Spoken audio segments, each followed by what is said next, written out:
Salut, j'ai vu le nouveau drame Stillwater réalisé par Tom McCarthy qui avait réalisé l'excellent Spotlight en 2015. Ça met en vedette Matt Damon qu'on a vu en 2019 dans Ford vs Ferrari. Il y a aussi l'actrice française Camille Cottin qu'on adore pour son rôle d'Andrea Martel dans la série 10% Call Your Agent qui est disponible sur Netflix et qu'on verra bientôt dans le film House of Gucci. Et il y a aussi Abigail Breslin qu'on a vu il y a 2 ans dans Zombieland Double Tap. Bill est un foreur de pétrole dans la ville de Stillwater aux États-Unis et un jour il va décider de rendre visite à sa fille qui est emprisonnée depuis plusieurs années à Marseille en France pour un crime dont elle clame l'innocence et la cour va refuser de réévaluer les éléments de preuve donc Bill décide de mener sa propre enquête. Heureusement, il peut compter sur l'aide de sa voisine de chambre d'hôtel, surtout pour la barrière de la langue.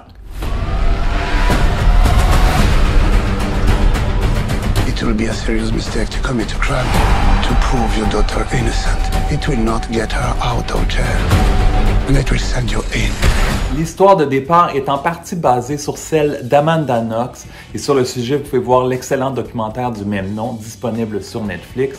Le film Stillwater a été présenté récemment en première au Festival de films de Cannes où il a reçu une ovation debout de 5 minutes après le film et ce qui a mené Matt Damon aux larmes.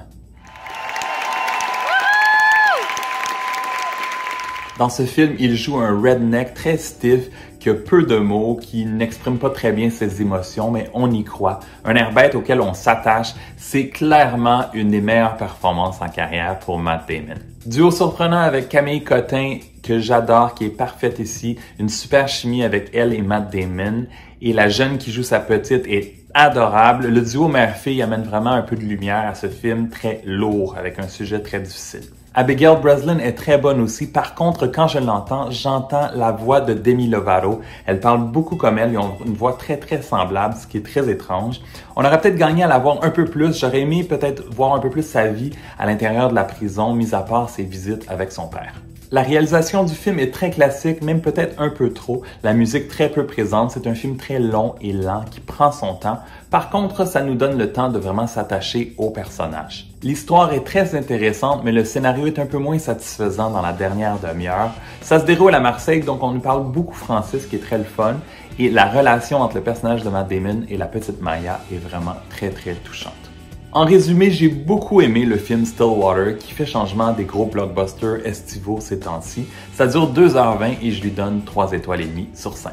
Si t'as aimé la vidéo, donne un thumbs up ou un like et dans les commentaires, dis-moi si t'as l'intention d'aller voir le film et si tu l'as vu, qu'est-ce que tu en as pensé.